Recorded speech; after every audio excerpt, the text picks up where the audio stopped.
ভারী বৃষ্টি ও ভারতের উজানের পানিতে বন্যা কবলিত হয়েছে দেশের 11টি জেলা। বন্যায় এখন পর্যন্ত 2 জন নারী সহ 15 জনের মৃত্যু হয়েছে। ক্ষতিগ্রস্ত হয়েছে 48 লাখের বেশি মানুষ। এসব জেলার মধ্যে ফেনী জেলার মানুষের কাছে এবারের বন্যা একদিকে যেমন আকস্মিক, অন্যদিকে অকল্পনীয়। শুধু ফেনী নয়, এর আশেপাশের জেলা কুমিল্লা, নোয়াখালী ও চট্টগ্রামের ফটিকছড়িতে বন্যা আগ্রাসী রূপ ধারণ করেছে। বহু জায়গায় বন্যার পানি ঘরের চাল ছুঁয়েছে কিংবা উপচে গেছে। ভারত সীমান্তের লাগোয়ায় এসব জেলা নিয়ে বন্যা পরিস্থিতির নানা বিশ্লেষণ চলছে। এই জেলাগুলোর বাসিন্দারা বলছে এসব জেলার সচরাচর বন্যা হয় না, তবে বিশ্লেষকরা জানিয়েছেন এই অঞ্চলগুলোতে সচরাচর বন্যা না হওয়ার তথ্যটি সঠিক নয়। কিন্তু কেন হচ্ছে এই ভয়াবহ বন্যা? বিশ্লেষকরা আর কি জানালেন এ বিষয়ে বিস্তারিত থাকছে কেটিভি নিউজ 24 চ্যানেল থেকে। আপনাদের সাথে আছি আমি, মাহমুদুর রহমান সিয়াম। বিশেষজ্ঞরা জানান, ভারতের আসাম ও মেঘালয়ে অতিবৃষ্টির একটি বড় ধরনের হলেও এর বাইরে আরও কিছু উপাদান এসব বন্যার পেছনে কাজ করছে।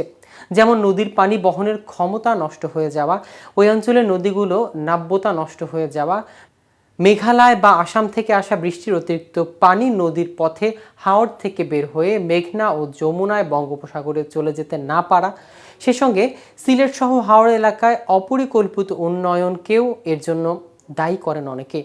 জানা গেছে, বন্যার এমন ভয়াবহতার কারণ সম্পর্কে পানি সম্পদ ও জলবায়ু পরিবর্তন বিশেষজ্ঞ আইনুন নিশাত বলেছেন, 30 বছর আগেও কুমিল্লা ও ফেনীতে প্রতি বছর বন্যা হতো। বন্যার কারণে গোমতীকে বলা হতো কুমিল্লার দুঃখ। এখন বন্যা না হবার কারণ হচ্ছে বাঁধ পানি ধরে রাখা। এই বাঁধটা ভারত করেছিল তাদের উপকারের জন্য, তাতে আমাদেরও কিছু উপকার হয়েছিল। আইনুন নিশাত বলেন, তারা মাসে যে পরিমাণ বৃষ্টি হবার কথা, আগস্ট মাসের মাঝে 3 দিনে তার চেয়ে বেশি বৃষ্টি হয়েছে। এছাড়া ত্রিপুরার, মিজোরাম সহ বাংলাদেশের ওই অঞ্চলে যে পরিমাণ বৃষ্টি হয়েছে তা যদি ঢাকায় হতো তাহলে ঢাকায় 80% এলাকা ডুবে যেত। ফলে বন্যার জন্য অতিবৃষ্টির বিষয়টিকেও গুরুত্ব দেওয়া যায়। বন্যার পূর্বাভাস ও সতর্কীকরণ কেন্দ্রের নির্বাহী প্রকৌশলী সর্দার উদয় রায়হান বলেছেন, কুমিল্লা, ফেনী ও চট্টগ্রামে বন্যা একেবারে হয় না তাও না, তবে অন্য বছরগুলোর তুলনায় এবছর বন্যা বেশি হয়েছে। তিনি বলেন, সাম্প্রতিক সময়ে কুমিল্লাতে এত বড় বন্যা হয়নি, কিন্তু ফেনী, হবিগঞ্জ, মৌলভীবাজারে সাধারণত বন্যা হয়। এবছর বড় পরিসরে বেশি এলাকা জুড়ে বন্যা হয়েছে, ফলে ক্ষয়ক্ষতির পরিমাণও বেশি হয়েছে। 2007 সালের পর কুমিল্লায় একেবারে বড় আকারের বন্যা হয়নি, তবে হবিগঞ্জ ও মৌলভীবাজারে 2018 সালে এমন বন্যা দেখা যায়। পানি ও পরিবেশ ইনস্টিটিউটের চেয়ারম্যান মোহাম্মদ ইনামুল হক বলেন, এই দুর্যোগ অস্বাভাবিক না, বরং আগের থেকে ফেনীর বন্যা প্রবণ এলাকা। আর মহুরী, কহুরী, সিলোনিয়া এই 3টি নদী জেলাটিকে বেষ্টিত করে রেখেছে। তিনি বলেন, নদীর পাশে বন্যা প্রতিরোধ বাঁধ আছে, এই বাঁধ অল্প বন্যা প্রতিরোধ করতে পারে।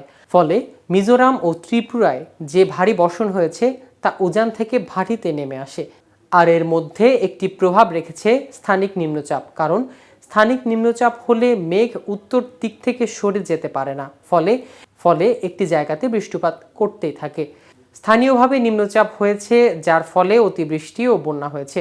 বাংলাদেশে বন্যার পরিস্থিতি নিয়ে গত বছর আগস্টে Grantham research institute of climate change and the environment ও centre of climate change economics and policy থেকে একটি সমীক্ষা প্রকাশিত করা হয়েছে। এতে বলা হয়েছে, বাংলাদেশের 60% মানুষ বন্যার উচ্চ ঝুঁকিতে রয়েছে। এছাড়া 1971 থেকে 2014 সাল পর্যন্ত 43 বছরে হওয়া 78টি বন্যায় 41,783 জন মানুষের প্রাণ হারিয়েছে। আর এতে অর্থনৈতিক ক্ষতি হয়েছে $12.2 বিলিয়ন। এশিয়ান ডেভেলপমেন্ট ব্যাংকের উদ্ধৃতিতে এতে বলা হয়েছে, কেবল 2014 সালের বন্যায় অর্থনৈতিক ক্ষতির পরিমাণ $2.2 বিলিয়ন, যা দেশটির মোট জিডিপির প্রায় 1.5%।